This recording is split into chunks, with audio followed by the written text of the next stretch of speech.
MMA, premier réseau social d'assurance, vous présente la revue de presse de Jean-Pierre Corbel.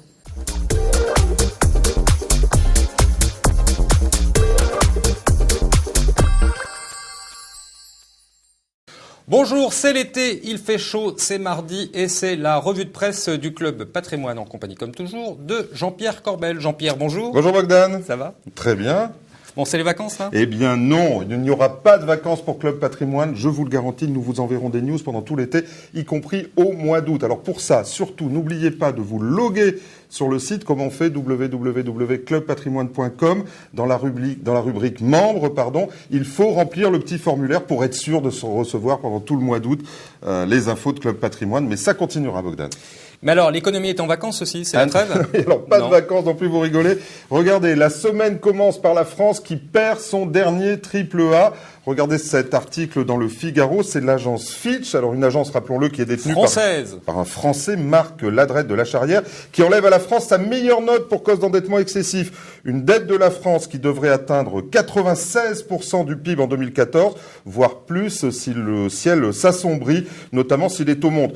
Or, le bruit court que Fitch aurait rejoint les autres agences, S&P et Moody's, parce que celle-ci pourrait encore cet été dégrader la note souveraine de la France. Alors, c'est ce qui se dit. Même Édouard Carmignac, dans sa réunion trimestrielle, nous a annoncé que c'était une possibilité. Alors, attention aux abris.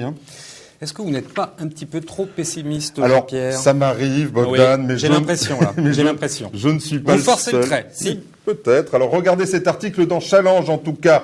Aux rencontres d'Aix, les économistes se sont accordés sur 3 bombes à retardement qui pourraient exploser dès cet été. Un retour du risque souverain après une cote d'alerte atteinte sur les dettes publiques, le risque d'un krach obligataire, ça tout le monde en parle, Bogdan, et la crainte de l'explosion de la bulle chinoise. Alors, tout le monde y pense. Je vais vous dire, les experts ont souvent tort. Moi aussi, je dois dire, j'ai souvent tort. Alors, on va espérer que ce ne soit pas le cas.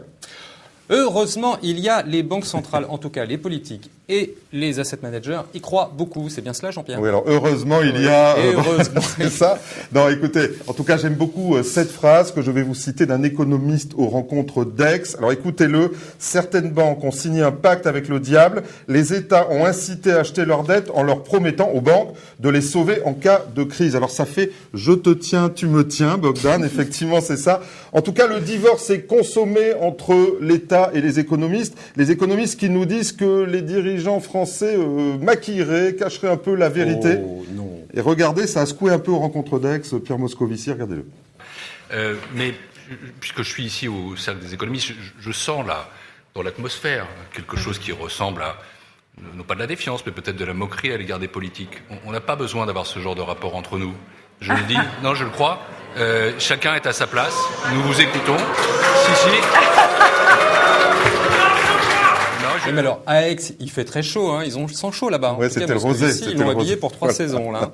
Bon, allez. Plus sérieusement, le livret A, qu'est-ce qui se passe ? Alors, regardez, un article dans La Tribune. Alors, le taux du livret A qui va baisser au 1er août, certainement à 1,25 sur proposition du gouverneur. Ma mère était très inquiète à ce sujet. Mais oui, toutes les personnes, tous les épargnants, sur proposition du gouverneur de la Banque de France, Christian Noyer. Et c'est encore trop, figurez-vous, Bogdan, parce que si on appliquait vraiment la formule qui, normalement, devrait être obligatoire, eh bien, le taux du livret A baisserait en dessous de 1%, mais ça serait dangereux pour l'épargne en France et pour votre maman. Et donc, écoutez Nicolas Doz sur BFM sur le sujet. Le livret A doit tomber à 1% début août. Si on respecte la règle de calcul, ce serait évidemment un taux historiquement bas. On veut éviter les seuils repoussoirs. 1%, c'est le premier seuil qui fait peur. Et si on tombait évidemment sous les 1%, là, ce qui ne sera pas le cas, quoi qu'il arrive, là, à ce moment-là, on est quasiment sûr de vider la salle.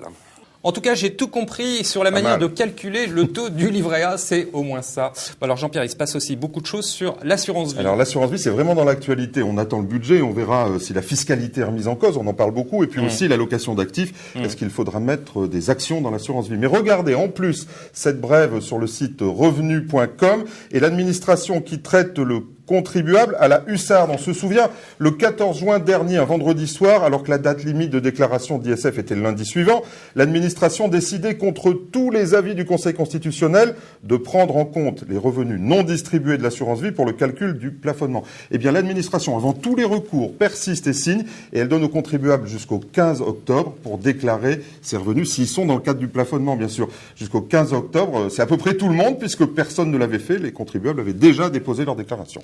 Et ce n'est pas tout concernant l'assurance vie, Jean-Pierre. Alors là, ça va être un peu technique. C'est un article dans oui. l'AGFIC, Alors prenez votre temps. qui est un journal très technique. Alors on va regarder ensemble.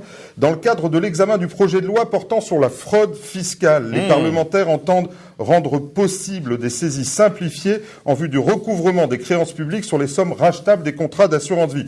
Alors, ça veut dire quoi? Ça veut dire qu'on va vers une réécriture du code des assurances qui remet en cause, les professionnels comprendront, la stipulation pour autrui. On remet en cause un article fondateur qui était le L13214. Alors je vais vous le lire, Bogdan. Allez-y. Et il dit: le capital ou la rente garantie au profit d'un bénéficiaire déterminé ne peuvent être réclamés par les créanciers du contrat. Eh bien, ça ne sera plus le cas. Ça sera bien sûr cette saisie potentielle réservée à l'administration.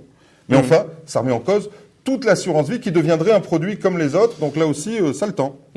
En vous écoutant, je pensais au gars de Rail. C'est lui qui a dénoncé les politiques en Suisse. Ouais. Et c'est lui qui va en prison. Ça m'a bien fait Voilà, rigoler. exactement. Bon, allez, top flop.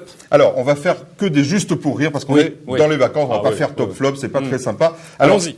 je vais inviter dans cette tribune mon amie Karine Berger. Vous vous souvenez, c'est encore elle. Ça, c'est vraiment Et alors, ça devient une amie très proche. mais je l'adore. Ouais. Et alors Karine, elle s'est exprimée dans un journal local chez elle, puisqu'elle est de Gap, vous savez, et elle s'est exprimée dans la Provence. Alors je vais vous la citer, bien sûr.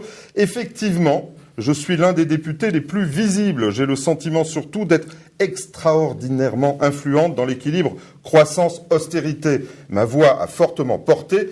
Et le président de la République l'a entendu. Vous savez, Bogdan, Oui, là. sur les marchés de Provence, il y a des melons, et je crois que Karine, en la matière, elle fait fort quand même.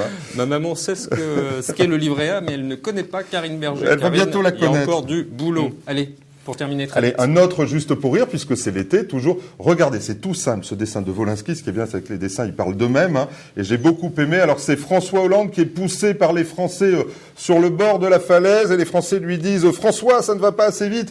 Et le président qui répond « Mais laissez-moi le temps, il est au bord du précipice. » Ça me rappelle un peu le discours d'avant-hier pour le 14 Alors, juillet. Wolinski va avoir des problèmes avec la SPA parce qu'il y a un petit chien, vous avez vu le petit chien là, il va aussi tomber, si, il est sur le dessin, il va tomber lui aussi. Jean-Pierre, en tout cas, merci beaucoup. C'était un plaisir. Encore 2 revues avant les vacances. Très bien. C'est génial. Quant à moi, il ne me reste plus qu'à vous remercier, à vous donner rendez-vous mardi prochain. D'ici là, gardez-vous bien.